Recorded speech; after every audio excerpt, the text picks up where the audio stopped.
Ready? I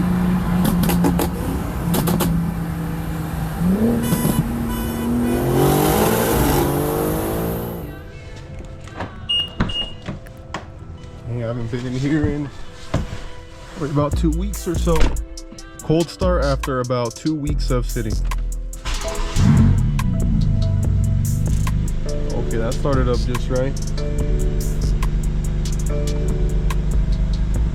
There is some E85 on the in the tank, so surprised it even started without even cranking like that hard, you know. Guess that's all we need. I just gotta turn those tire pressures up there. Fit of the day. Looking like I'm about to go chop some wood. Something simple, but it does the job. Yeah, man, as you guys can see, it's been weather has not been good these days, but we finally got good roads here, no snow on them. And the reason why I haven't driven the car is because I got the drag radials on them, and yeah, that's not the move to drive to drive with those in the snow. So as soon, and it's weird that it happened this way, because I posted my stock wheels with the Pirelli P0 tires. I posted them for sale like a while ago, and all of a sudden someone hits me up, hey, you know, I'll buy them. They gave me a good price. I said, hey, say less, come pick them up. You know, they come pick them up, and at the time there's no snow or anything like that. The weather still wasn't as good. It was cold. Picks them up, literally the next day it snows, and I'm like, dude, I can't, you know, I need the stocks back, you know. Obviously I don't care to get them back, you know. I was like, oh wait, you know, the weather will clear up here sooner or later. I'm definitely getting some wheels to run some, like, you know, summer tires on them or something, so I at least can run them, you know, in weather's like this or whatever. But either way, I don't even like driving the car in the snow or anything like that, because all the road salts and all the rocks and stuff like that, and, you know, possibly getting hit by a driver who is not as experienced here in Washington State. We got a lot of those people, so I don't want to risk it, you know. I got a daily. I drive a Honda Civic, and it does perfect in the snow, surprisingly. Probably because I'm a driver's mod, of course. A lot of you have been asking me in the comments to do some 60 to 130s and what the car does now. If you follow me like on Instagram, you'll probably see some clips that I post of some 60 to 130s, my recent quarter mile times that I've done on the car. But I want to post them for you guys on here, and I'm going to post it all. See what the car does and how powerful it is, the times that it does, how quick it is. So stay tuned for later in the video where I post those times. Here in a bit, I'm going to go over what's done to the car for all the people that are new or people that haven't been keeping up with the channel. I'm going to let you guys know everything that's done to the car, you know, all the mods, what is needed to go this fast. I know a lot of you guys are owners of a G80 or G82 as well, so stay tuned for that here in a bit. But right now I'm out running errands, getting some things done here in my day. Favorite juice bar right here, man. Natural smoothies, all natural, you know, ingredients. They like to put protein in. It's so healthy, man. This is the spot right here. Good drink to get your day going. While I'm here, the wife is at work, so I'm gonna go ahead and go bring her drink. I'm gonna surprise her with it. She loves this place too. She's actually the one that put me on. Sorry guys for slacking on the posting and all that. I've actually been sick here the past week or so, and I was gonna drop a video here last week on the weekend, either Friday or Saturday. That's usually when I post, but I was sick, and I was like, you know what, I'm gonna take it easy. But the content's coming back, and we're going hard and strong, right? Definitely switching it up here a little bit. I do want to start showing, you know, a little bit of, you know, day in the life, and, you know, showing a little more about me, you know, kind of being myself more. Here it is, man. They call it the passion smoothie. It has like mango, strawberry, agave, a bunch of stuff like that, bananas, I think, a bunch of other stuff that I don't quite remember, but does the job, you know. That's the daily fuel, man. Motivational quote of the day: don't ever let anybody tell you you can't do something. One of my all-time favorite movies, Pursuit of Happiness, that's where that quote is from. Almost every video or so I'm gonna start doing like a motivational quote of the day or something like that, just to spice things up a little, you know. I know everybody needs their motivation, you know. Without motivation, what are you gonna do? Damn, we're on the ghetto part of town, man. No, I'm just kidding. This whole town is ghetto. Pulling up right here to the wife's work. Thought I'd just drop off this smoothie for her real quick. She's gonna be happy because she's not expecting it and she loves it. Uber Eats, name on the order. Oh my god. Here you go. Thank you. I don't know if you guys can see my SUV twin right here. Damn. Oh, it is an X4. All right, guys. So right now I'm gonna show you guys the engine bay. You know, show you that nothing special really done to this car, and then I'm gonna show you with how this car sits, with the mods that it has, what it does quarter mile and 60 to 130.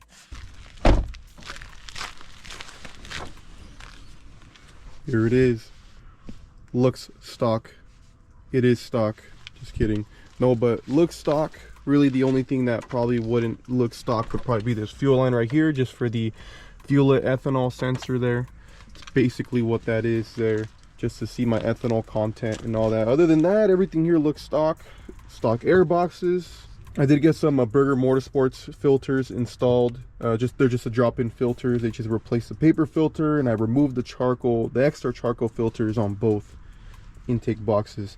Other than that, and the downpipes, which you can't see, so I can't show you. They're just SSR catless downpipes, stock turbos, stock motor, stock trans, of course.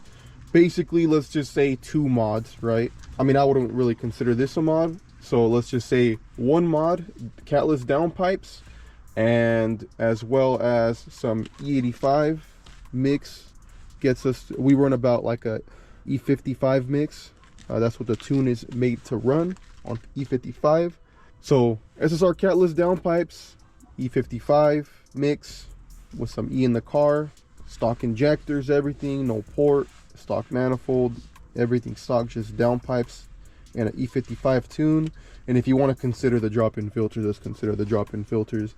Obviously no weight reduction, full interior. Haven't even touched the interior, taken it out or anything like that.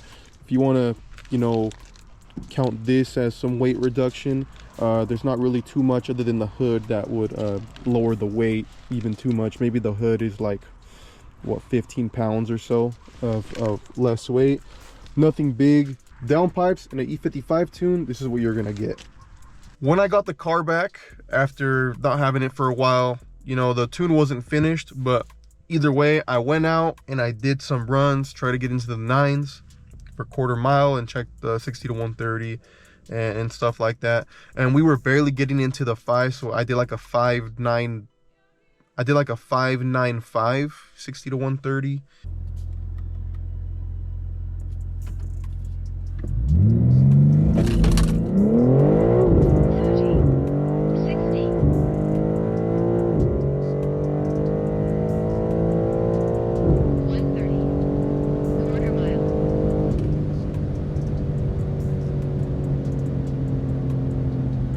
For as far as quarter mile, we couldn't get the 60 foot down. We kept bogging, even with the drag radials on, even with the weather being clear and everything.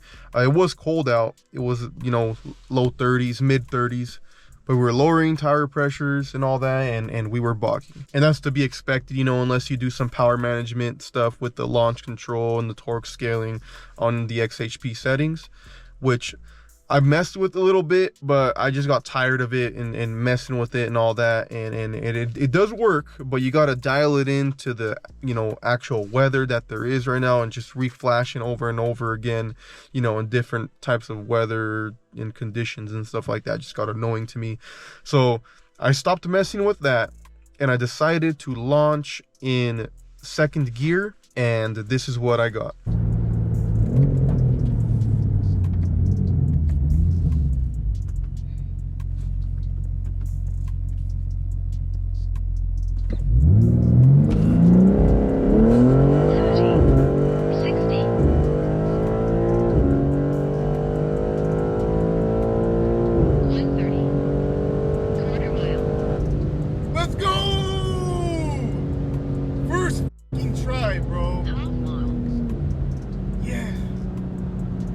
So I launched in 2nd gear in that, as you saw, the takeoff seemed pretty slow, right?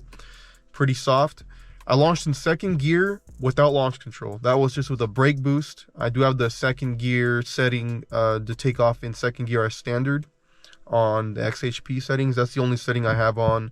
Other than that, you know, normal shift points, all that stuff. That's really all you need. You just need a good 60 foot.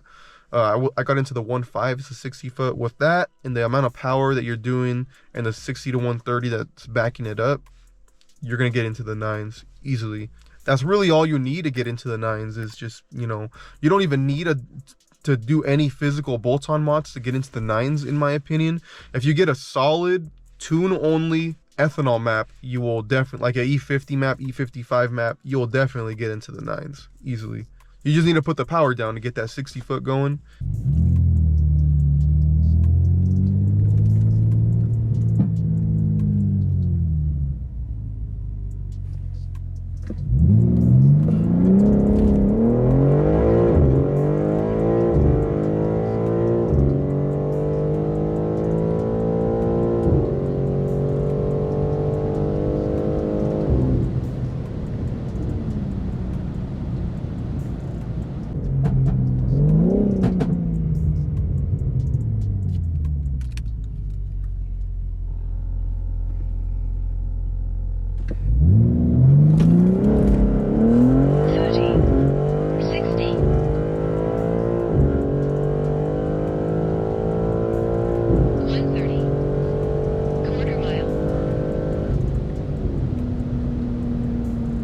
Even using launch control in second gear, the car would spin and not give me that good of a 60 foot. So the brake boost works. You know, I got a 9.8 and that's pretty quick. We definitely have room for improvement, as you can tell, since, you know, the car just needs to have better, you know, maybe if I would have put some wider wheels, Mickey Thompsons and all that at the track, you know, good air. The car, I think, is capable definitely of a 9.6. The tune is fully dialed in now as we sit. We may get a better time, especially with better traction. I'm going to go ahead and show the rest of the quarter mile clips and the 60 to 130s.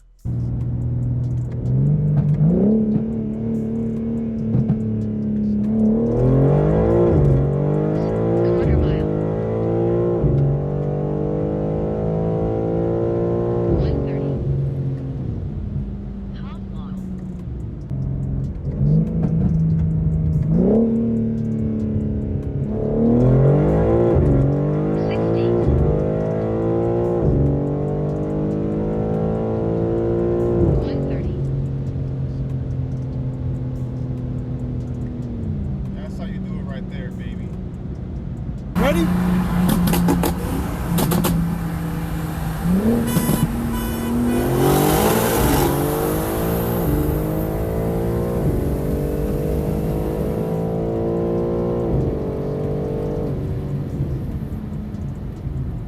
So the best 60 to 130 I've gotten to date is with a, you know, on a race. You know, I was racing my buddy's BMW.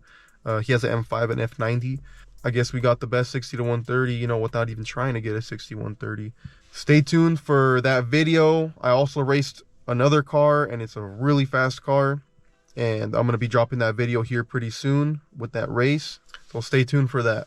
So best quarter mile to date would be a 984, and best 60 to 130 to date would be a 568. That is pretty quick, to be honest, considering I'm full weight, right? Full exhaust. I still actually have the secondary cats, which they don't, from what I've heard, they don't make that much of a difference, you know, but that can reduce some weight, you know, because cats are, you know, just replacing that with the metal pipe or something, or even go with the titanium exhaust, you know, that would remove some weight, definitely get the times lower. But I'm pretty happy with the way the car sits, full interior, full weight, you know, just one mod, full exhaust. I am going to remove the secondary cats here pretty soon though, because I do want a little bit more sound, and I want to see if there's actually a difference that it'll make with the tune now. I believe it will, you know, because cats are really restrictive. So I definitely want to do a port injection kit on the car and, you know, make the car a little faster, you know, squeeze some more power out of it. But I think that if I were to do something like that, you know, I wouldn't just do it with the port injection and on stock manifold. I would want to send the car, you know, built motor, trans, single turbo kit, KLM single turbo kit, you know, fully send the car. That's definitely something I will do. It's on the bucket list to do that for the car. But first, I definitely want to get another car for the channel. Right now, I got some cars on the list that I'm interested in. I think will benefit the channel really well, and you guys would be interested in watching me build those cars. But one thing I do want to say though is I've been seeing these M240i's, the XDRIVEs, the newer ones, whether people like the looks of them or they're really controversial. I personally really like the looks of them. When they came out, I was like, oh, I was expecting something better, something more aggressive looking, but they look great in my opinion. Besides that, they're a lightweight car. They're offered an all-wheel drive, and they have the Gen 2 B58 in it. If you guys are not kept up with what's going on with BMWs and people pushing limits on them, there is a M240i right now, a G82, that actually holds the BMW world record for the quarter mile on an NHRA certified track. It got an 8.1. It was like an 8.13 or something like that. That is insane.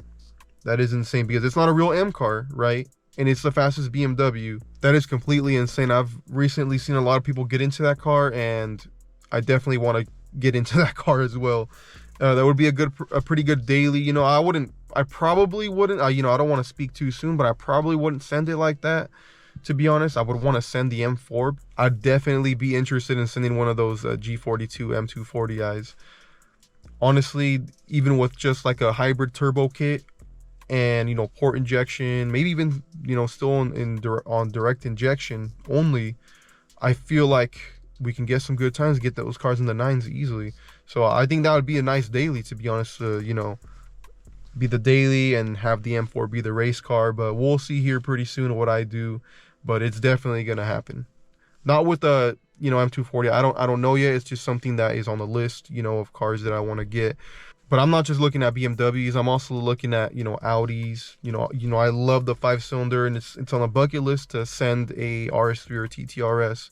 For those of you that are not planning on running your car on E85 or anything like that, don't want any ethanol in, pushing limits, and you want to see what this car will do with just pump gas, here in Washington State, we only have 92 octane, so that's what I run. That map, the 92 octane map, I'm getting actually dialed in as of now.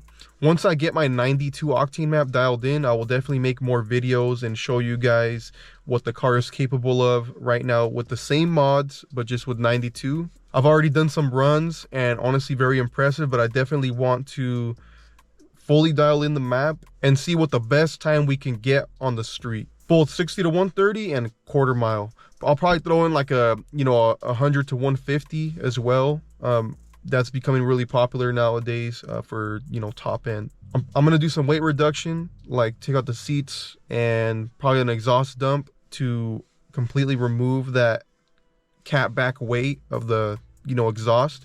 So that'll definitely lower the weight of the car to the point where I definitely think it'll do a significantly better time, especially if I do go on the track on a prep surface and get a better 60 foot on a first gear launch, no reduced torque, no soft launch. I think I can definitely do a 9.6, maybe a 9.5 if I get a perfect launch, in a first gear, great power management with the XHP settings.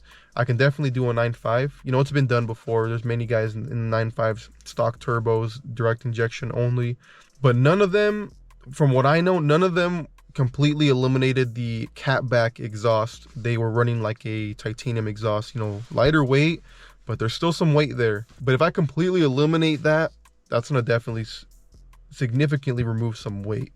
My goal would be a 9.6. I would be content with a 9.6, but a 9.5 would be dope too. We have people stock turbos and doing like 9.1s already, stock turbos, port injection and all that, weight reduction.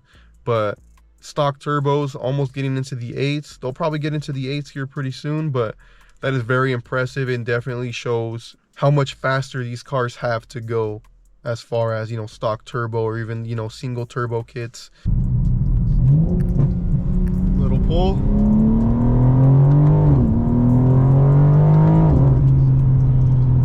It's wet out, so I don't want to give it too much, but I'll probably like a little half throttle or something.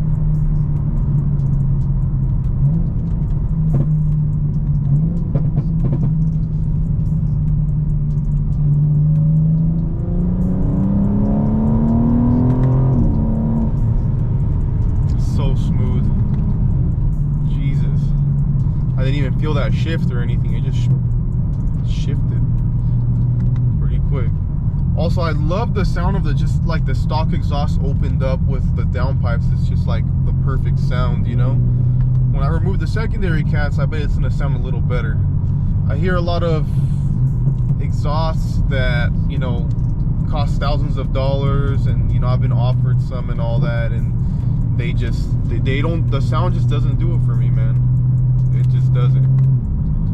It just, they say that it eliminates the rasp, especially with the single mid pipe, but in the videos that I hear, the rasp sounds terrible. Like it sounds like tin canny, you know, like, I don't know. Maybe I'm just the odd one out because everybody wants to get one of these exhausts, you know. I think the stock one is just fine. It just needs to be a little louder. That's it. And then remove the active sound, which I already did. That sound is all raw exhaust. There's no active sound. Dang.